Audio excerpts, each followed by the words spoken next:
All right, picking up right where we left off on last week's video, we are going to be getting this car ready to get a first drive. Not going to get it done today. Probably working a little bit tomorrow. Depends on how the day goes, depends on how the week goes, stuff like that. But I think this week is probably within reason. As long as everything looks in spec and nothing crazy goes on, this car is going to be out, leaving this shop under its own power by this weekend. Well, this upcoming weekend. So today is going to be a few things. I got to make sure we don't have any leaks on coolant. I got to make sure the transfer case is full and happy. I need to make sure all of my connection points are finished, and I got to do the vacuum lines. I also do not have a radiator fan at this time, as I am waiting on my shroud to get sandblasted because my sandblaster back there is no longer working. So yeah, plan is I'm going to give that to one of my friends tomorrow. He's going to sandblast it for me, and then I'm going to get it back. I'm going to Cerakote it, powder coat it, something like that. Get the fan assembly done, get that installed. I have 100% on that. We'll get the coolant possibly done today, possibly done tomorrow. We'll see. My power steering pump didn't sound too happy, so I might go ahead and take the fluid out of that and refill it either today, tomorrow, something like that. I want it to be clean. I want it to be fresh. And the ACD also needs a similar process done because that has not been drained, has not been ran since this car was parked 5 years ago. So I want to get that fresh. I do have a fresh bottle for that. And also T-case is probably completely empty now, if I had to guess. And also my boost controller is sitting right here on the table, and it is fixed. Fun fact, previous owner, but previous shop that worked on it, which Andy, if you're watching this, don't ever fucking let them touch your stuff again. So obviously when you have a hose barb or something, like you're looking at something like this, like it's, a barb for a hose. Guy that built this, or put all the parts on here, thought that this would be an acceptable hose barb, which is a compression fitting for a ferrule for a mechanical line. I'll get a close-up of this. Yep, so there's that. And there's what it's supposed to be. Yep, so that was this hose right here. You can see it looks pretty bad. It's because it was crammed onto that ferrule. That's because it was crammed onto this ferrule right here, like it was going to be a hose barb. So yeah, plan for today is I want to get as much stuff knocked out that I just listed off as I can, get this thing as ready and as close as I can to a first drive, and see where the day takes me. I'd like to do some more braking stuff today if I can. I don't think I'm going to get to it, probably tomorrow, maybe.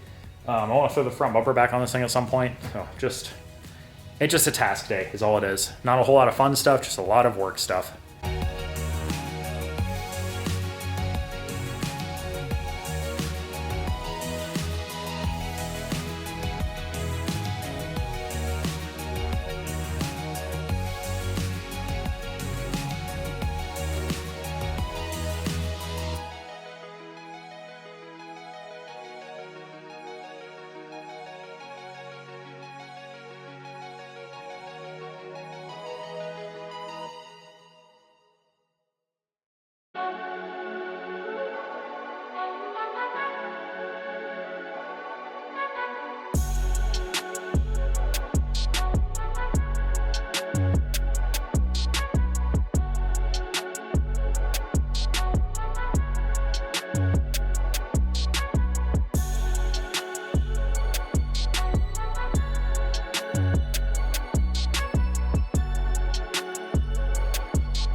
For my electronic boost controller, it's this Mac valve here.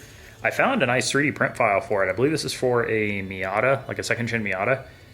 And yeah, it actually just has a couple bolts that go through like that, and it'll just get stuck on here. Maybe put a little bit of double-sided tape on there just to keep it, a little more flush, because my 3D printer's been kind of stupid lately, and I actually got to fix it. Yeah, and this guy just bolts down right there onto the frame rail. And with the setup, it's basically going to look like it's OEM, just minus the blue. I'll probably end up swapping this hardware out for something else that's a little bit more attractive, but not too bad. And I'll bolt that guy in there just like that, and yeah, it'll look pretty good, I think.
Finally back in the shop again. It's been like better part of probably, I'd say it's probably been a week since I've worked over here. On top of just kind of rolling out videos for lack of content. Also, it's hard with work and everything else, so I'm trying to actually get some stuff done today. And walking to the shop, and very first thing I see, we have a leak. Not sure where from, but it is what it is. So we'll get it sorted out. I'm gonna crawl underneath there. This is what the leak looks like.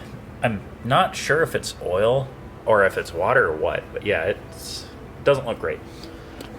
So yeah, that's gonna be the first thing we're gonna do. Next thing is gonna be, this box here is going to be the fluid for the transfer case and the rear diff. So I'm gonna get all 4 corners lifted up in the air again and get that going. I wanna try and get coolant in it today, and then I need to fix my coolant temp sensor. It's either a bad ground or the sensor's bad, I'm not sure which, or my cluster's bad.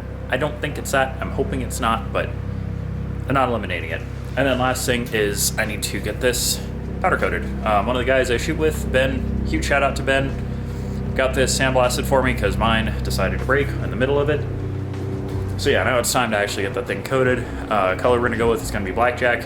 You've seen it before, use it. I think it's what I used on the bumper mesh actually. So yeah, it'll be a process today, but glad to be back. Just kidding on the leak, I guess. It was from power steering the other night when I was learning that I should have cleared out the old fluid, and like a dummy I decided to just leave it and then I change it later. Stupid, I almost killed my power steering pump. It sounds fine now, but that big puddle on the ground is all my old power steering fluid, and I'll kind of show how much it's leaked.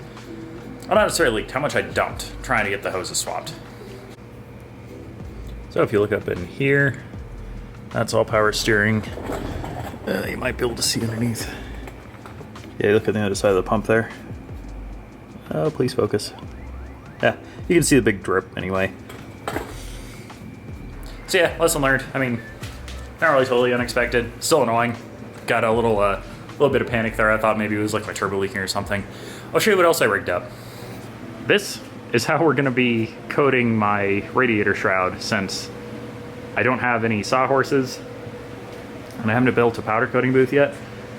So yeah, tied these up to the rafters, which I'm not gonna be able to do for long because all this is getting sheetrocked pretty soon. And yeah, I'm just gonna hang it from right here. And then I'm probably gonna end up hot flocking it just because of all the tight corners on there. I don't wanna end up with the Faraday effect and having a bunch of bald spots, so yeah, hot flocking is gonna be the way. Okay, I'm about to hot flock this thing. It is currently at like, let's see what it's at. Hot, I know that. 190, that doesn't seem right. Okay, yeah, 200. Yeah, it's in the 200s right now, so this thing is going to basically instantly cure the second that the powder touches it. With this process, you have to be really careful, because if you do too much in one area, it's just instant. It will be on there. It's gonna look all wavy and weird, so you kind of have to have some practice in order to do this. You don't even need a ground for it, because everything just sticks. I'll probably still stick my ground on there just in case, just that way it'll help even everything out and maybe pull it into some different spots there, but you don't really need it. But anyway, I'm gonna grab the respirator because this shit's kind of not the best to breathe in, I guess. And yeah, let's get this thing coated.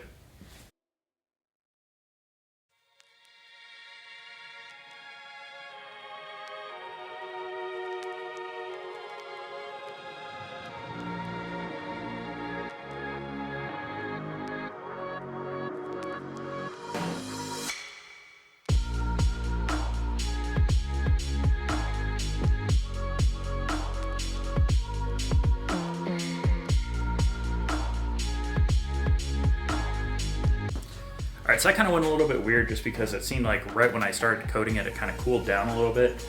But I think I got a pretty good coverage on it. However, I'm not going to unload the gun and everything yet until I go ahead and double check it once it comes out.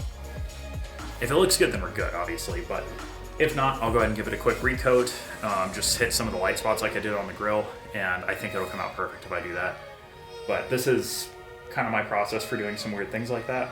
The problem is, if you know how these radiator shrouds look, and you might kind of see it in the video where I held it up a couple times, but the way that there's like that valley where it's like the supports for like the cross portion of it where the fan mounts, those valleys are incredibly hard to powder coat, which is why it's facing up and not down, which naturally it would kind of face down a little bit more, just for like an ease of hanging. But since I wanted to get those valleys coated, that's why it was facing up. And I've done a battery tie before where that was all completely light in the middle because I had it hanging upside down, so it's a learning process. Powder coating and Cerakoting really, for the first like probably year that you do it, are all just a learning process. You're always going to learn something new anytime you find a new powder, anytime you find a new Cerakote. So I mean, even to this day, I'm still learning new weird quirks about the two and just things to do, things to try. So we'll see how this thing comes out. I have pretty good faith in it, but yeah, I'll pick it back up on the side of the oven.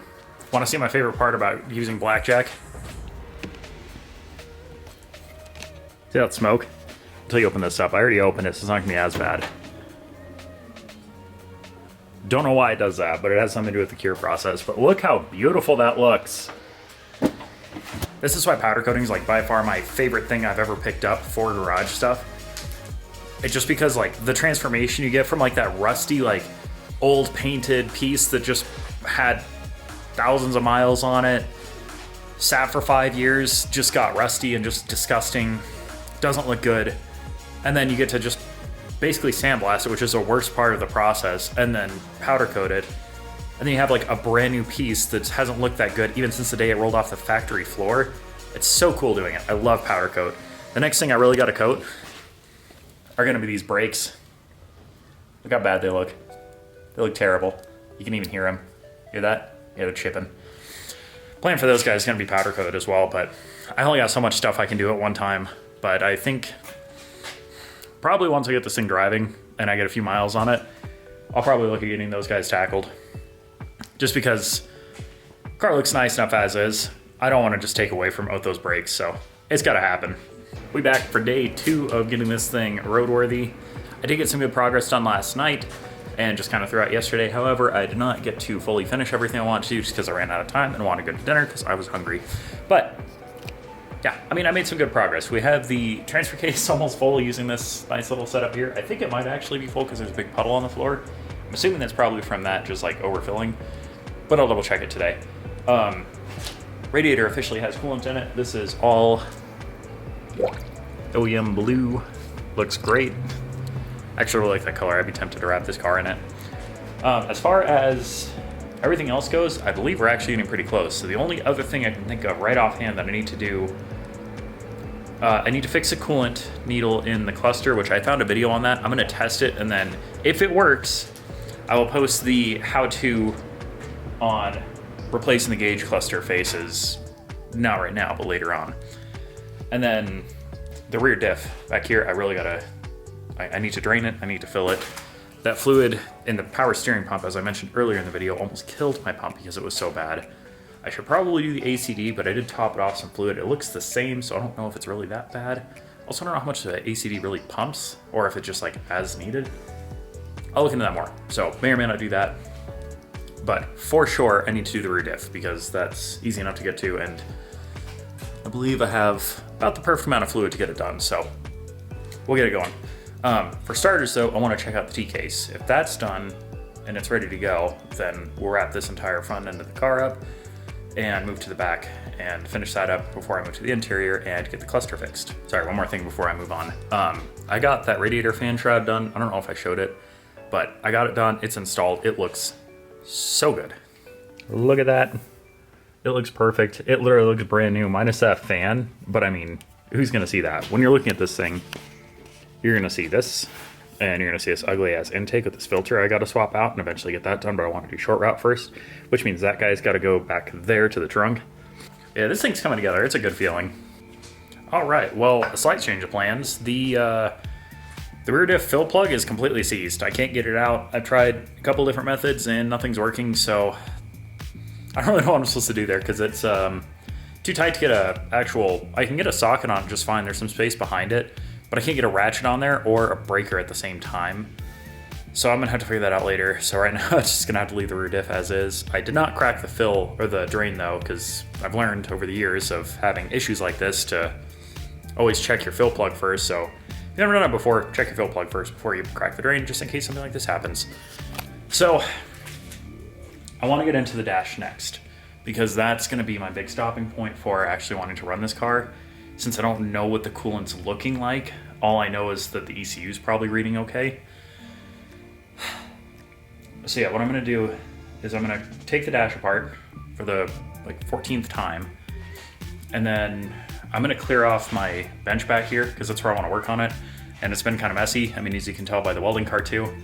I just had so much going on with this whole car and everything that I just haven't had a chance to clean it. So I'm gonna take the time right now, get this bench cleared off, just start fresh, and then have like a clean surface so that way I can work on the cluster and not get it dirty, not get it damaged, and not lose any pieces. So I'm gonna get going on that right now, and then we'll pop out the cluster and I'll see if I can figure out how these needles work. It is officially time to start bleeding the coolant on this thing. I was able to get the climate control in there swapped over to hot. Looks like I'm having a weird binding issue underneath the dash, so figure that out later. Coolant looks pretty good so far. Now that the blending door is open, I'm happy about that, so we can actually get that done, hopefully. Yeah, I mean, everything looks pretty good. The only thing I couldn't do is a rear diff, and then I gotta, drain the excess out of the transfer case, but that's a later problem. For right now, let's, I guess, back it out and see how it runs.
Back to it with another somewhat cold day in the shop.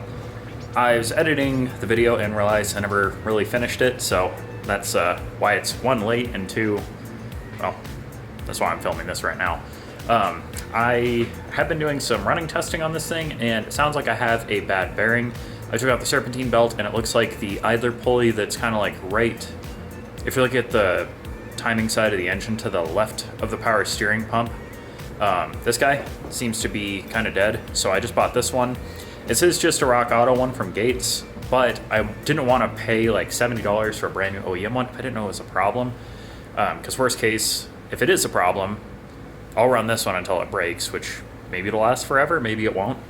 Hard to say, but I can always replace it, and then at that point I'll be like, all right, buy once, cry once. I'll buy the more expensive one. But for now, I just want to see if this works. And then the other thing is I need mileage on this thing so we can actually start doing some rips, which would be pretty cool. And also, I don't know that I got my needles quite right when I did my tack, or my cluster rework. Everything seems perfect, except my speedometer seems like wildly off, because I can just like kind of cruise and it says I'm going 20. I don't know if it's a thing with these. Maybe they just register kind of weird if you're under 20 and it like bounces up. I don't know. It's only my second Evo, and I didn't even pay attention to it on my first one, because why would you? So anyway, I want to go ahead and knock this guy out real quick, put it back together, take this thing out, drive it around the block, see how the speed looks with the, probably like a GPS on my phone, see if it seems pretty accurate or not. If it does, cool. It's just probably something weird. If it doesn't, then we can go back through and fix that. But for now, this guy needs to be fixed because my serpentine belt's sitting on the table over here. All right, so I got the pulley out. You can definitely hear it's bad. It's making quite a bit of racket now, so that's good. I'm glad to hear that. So it doesn't seem like it's a waste of time to do this. I was able to do this without taking too much apart. Basically what I did is I dropped the studs on the passenger side mount and loosened up the cross bolt on there, and that was able to drop it down a good bit. And then I just kind of dropped the subframe down about an inch, just loosening up the bolts without actually taking them out. And yeah, that got me the rest of the way. I could kind of sneak this thing in and out of there, so it's good. It's good to know. Yeah, I'll try and get a good audio clip of this, but it's pretty unhappy. Okay, so here it is. I'm not sure if you can hear it or not, but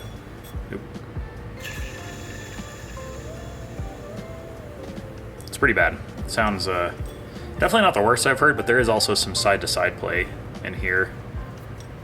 Of course, not going to do it. There it is. Yeah, you can definitely feel it. Car is back together. Everything looks pretty good. I mean, the pulley sounds a lot better. Serpentine belt's still a pain in the ass on these. I forgot how annoying it was until I put this engine together and like put it in the car.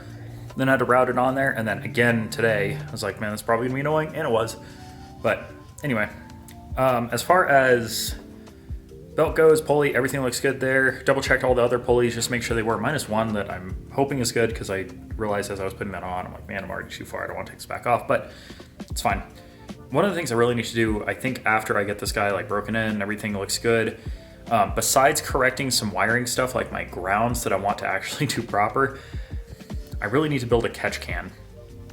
So back here, this guy coming off the valve cover here, that's all just stock routed. There's nothing special with that. This one, I did just have open, but I did grab this swollen hose again just because it was already on here, and it's just dumping to the ground there. So I'm kind of thinking what I'll do is I'll relocate the battery back there where I wanted it anyway.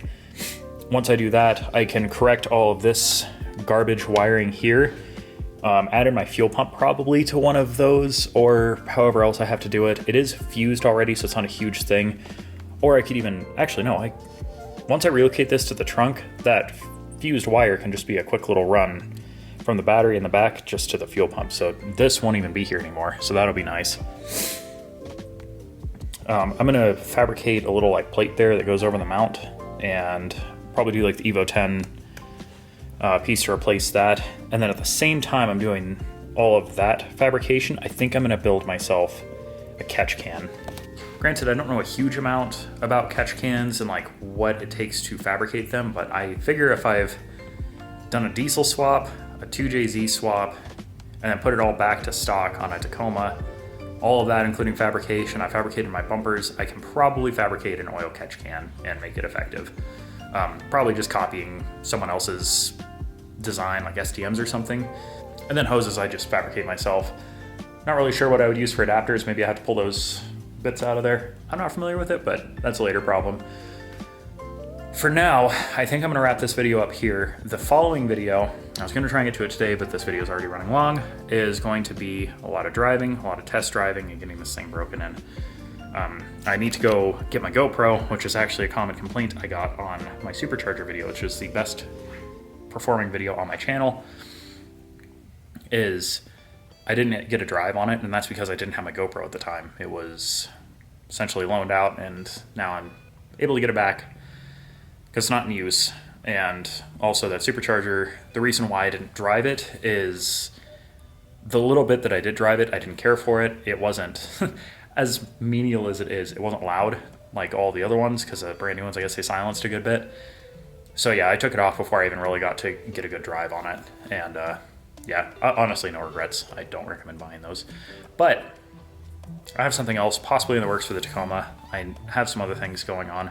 Also, if you're watching this and you're familiar with Tacoma suspension on the first gens, what is the best, how do I put this? Overall suspension so it doesn't ride like it's on heavy rate springs, because that thing, the rear springs are atrociously stiff, and I think it's because when I bought that truck it had a camper like shell on the back, and I sold that, and I'm guessing these springs on here are the heavy duty ones, and I think that's probably why it rides so bad, because obviously it's not the heavy duty weight in the rear to make that worth, or make the spring rates correct. So I might try swapping out I think it's an Adeleaf in the rear. I think I'm gonna try swapping that out. Shocks are brand new, but they're not great, so I might just swap to some Bilsteins. And the fronts, I'm gonna finish off that video. I actually recorded it almost a year ago, where I did the full install on my front suspension, including some coilovers up front, and I wanna get that video out and get those swapped out, if that gives you an idea of how it went. So yeah, it's, I need something. I have Chevy 63s hiding underneath that workbench there. I just don't know if I really want to go through all the fabrication and everything to get those on there. Like, I'm not afraid of fabrication, but it's one thing when you're building like a catch can or like some engine mounts or something. It's another thing when you're having to basically align your vehicle with your welds. And if everything's even slightly off, then your truck's never going to be aligned. So yeah, I'm trying to avoid using those if I can, and I can always just resell them because they're always valuable.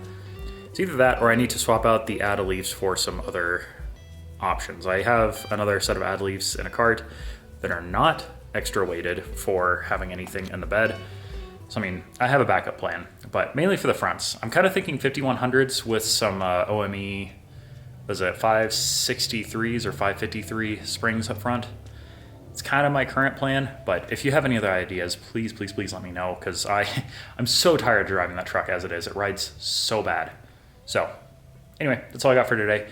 Thank you guys so much for watching. My 4063 assembly video is up to, God, I think it just broke 4,000 views yesterday. So huge thank you to everyone for watching that. If you could translate those into some subscriptions and, you know, continue liking the video, that would be greatly appreciated. Helps out the algorithm, gets my channel out there a little bit more, maybe actually get monetized at some point, which would be pretty sick. But until then, I appreciate you watching, appreciate you subscribing, liking, all that. And I will see you guys in the next video. We're gonna get some mileage on this car.